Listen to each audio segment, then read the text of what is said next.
پورا موقع دے رہے ہیں کہ یہ جب فیصلہ ہو جائے. یعنی اگر ہم نے ٹرانسفر کا اتنی دیر اپلائی کیا ہوا ہے تو کم از کم فیصلہ تو کریں. وہ کرتے بھی نہیں ہیں. بہرحال وہاں بھی ان کو بھی میں نے کہا، بڑی دیر کا کہا ہوا ہے کہ ہمیں چیف جسٹس اسلام آباد ہائی کورٹ پہ مجھے کوئی اعتماد نہیں ہے. جب مجھے اٹھایا گیا وہاں سے، آپ سوچیں کہ مجھے غیر قانونی اور آئینی طور پہ اٹھایا گیا ان کی عدالت سے، اور انہوں نے اس کو لیگلائز کر دیا. یعنی اصل میں تو ان کو اللیگل کرنا چاہیے تھا.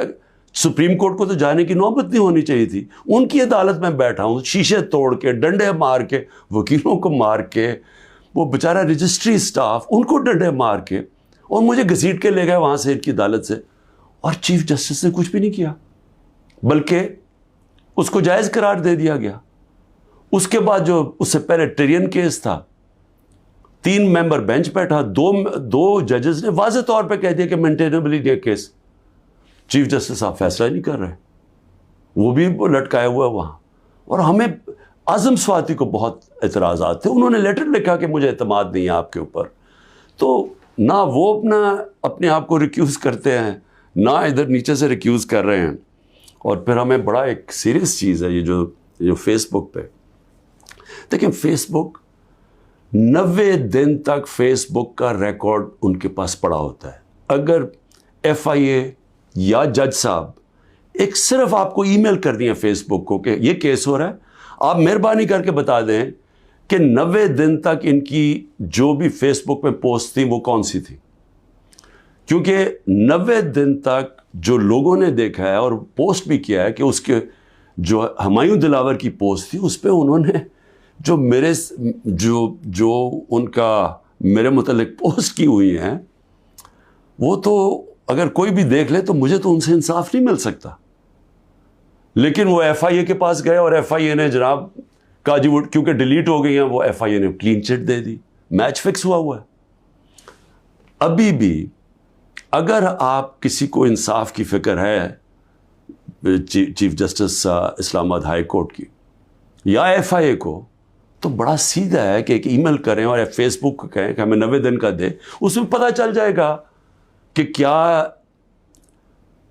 دلاور صاحب مجھے انصاف دے سکتے ہیں یا نہیں دے سکتے. میں اس کے بعد دوسری بھی بات کرنا چاہتا ہوں، کیونکہ یہ تو اب دیکھتے ہیں، یہ بڑی تیز سپیڈ سے چل رہا ہے. اب دیکھتے ہیں آگے کیا ہوتا ہے. لیکن ابھی تک تو کوئی امید نہیں نظر آ رہی کہ جو فیئر ٹرائل ہوتی ہے وہ مجھے ملے گی، جو میرا رائٹ ہے. دوسری چیز یہ جو انہوں نے 2 بلز اسمبلی میں لے کے آئے بڑی تیزی سے، پتہ نہیں انہوں نے کتنے بل پاس کر دیے 1 گھنٹے کے اندر. کوئی 15 نئی لیجسلیشن لے آئے. وہ گورنمنٹ جو جا رہی ہے 15 لیجسلیشن، 8-10 لوگ بیٹھے ہوئے تھے اسمبلی میں. جمہوریت کا مذاق اڑ رہا ہے. نہ وہ بل پڑھے گئے ہیں نہ کچھ ہے، جلدی سے، اور سارا بل کے پیچھے بدنیتی ہے. اور یہ جو 2 بلز انہوں نے انٹروڈیوس کیے ہیں، سیکریسی ایکٹ اور prevention of extreme violence act, یعنی یہ جو 2 بل ہیں یہ تو ایک قوم کو غلام بنا رہے ہیں. یہ تو اسٹالن کی USSR کے اندر اس طرح کے تو قانون بنتے تھے، یا نازی جرمنی میں بنتے تھے. لیکن یہ کسی آزاد معاشرے میں تو کوئی تصور بھی نہیں کر سکتا کہ انٹیلیجنس ایجنسی فیصلہ کریں گی، کسی گھر میں بھی گھس جائیں گی اور فیصلہ کریں گی کہ یہ گھر کے اندر کوئی دہشت گرد ہے. اور وارنٹ ایک جو ہوتا ہے، گھر میں گھسنے سے پہلے آپ کو سرچ وارنٹ لینا پڑتا ہے. اس کے بغیر آپ گھس جائیں گے گھروں میں، کسی کے گھر میں بھی گھس جائیں گے اور کچھ بھی کریں گے، اور کسی کو ان کو روکنا نہیں چاہیے. تو یہ تو ایک ملک میں بالکل ہی غلاموں کو کنٹرول کرنے کے لیے ہو رہا ہے. پھر سیکریسی ہے، ایک اور ایکٹ لے آئے ہیں کہ آپ کسی بھی اگر کوئی انٹیلیجنس ایجنسیز کا کوئی آدمی ہے، اس کا آپ نام بھی نہیں لے سکتے. اگر آپ نے نام لے لیا تو وہ آپ کوئی اسٹیٹ سے غداری کر دیں گے، سیڈیشن ہے وہ. تو یہ تو اس طرف جا رہا ہے کہ جنرل مشرف کے مارشل لاء میں بھی اس طرح کی حالات نہیں تھے. یہ تو بالکل ایک وہ معاشرہ، اور مجھے لگ رہا ہے کہ تیاری کر رہے ہیں کہ انہوں نے تو الیکشن کا کوئی نیت ہی نہیں نظر آ رہی. تو اگر الیکشن نہیں کروانے ہیں تو اس کے بعد تو پھر لوگوں کو کنٹرول ہی کرنا پڑے گا. تو انہی حربوں سے کنٹرول کرنا پڑے گا. اور مجھے جو خوف آ رہا ہے، میں آخر میں صرف یہ بات کرنا چاہتا ہوں کہ اس وقت جو پختونخوا ہے اس کی ہمیں فکر کرنی چاہیے، کیونکہ ان کی کوئی اپنی الیکٹڈ گورنمنٹ نہیں ہے اس وقت.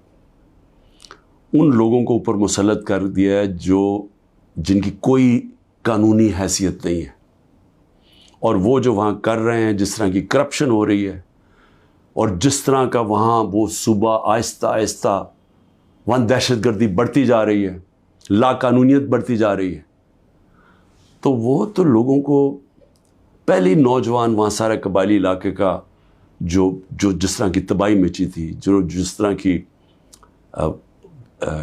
قتل و غارت ہوئی ہے قبائلی علاقے میں، ڈرون اٹیک سے، ملٹری آپریشنز، اوپر سے طالبان ایک طرف، وہ دوسری طرف فوج، تو وہ جو لوگوں سے ہوا، جس طرح کی تباہی مچی وہاں، تو وہ تو اسی سے ابھی نکل رہے ہیں.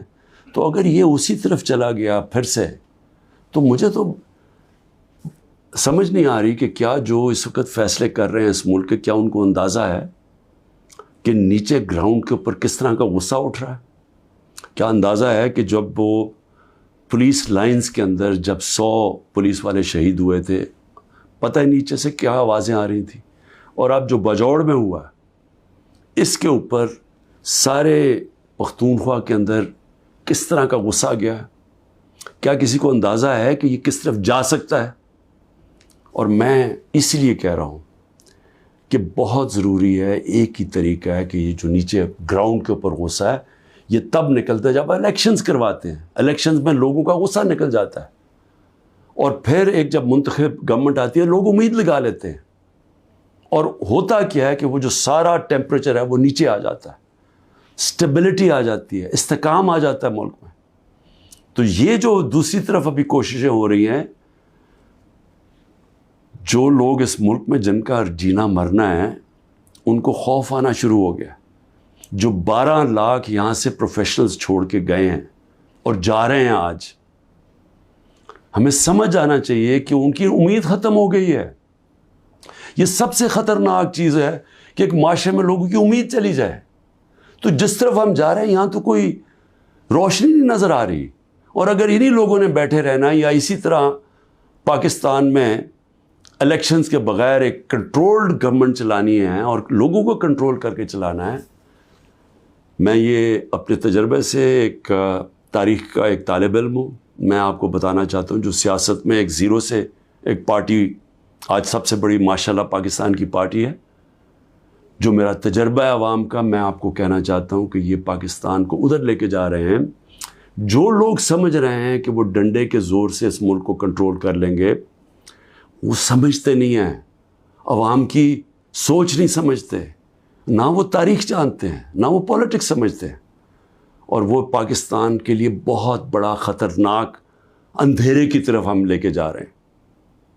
پاکستان زندہ باد.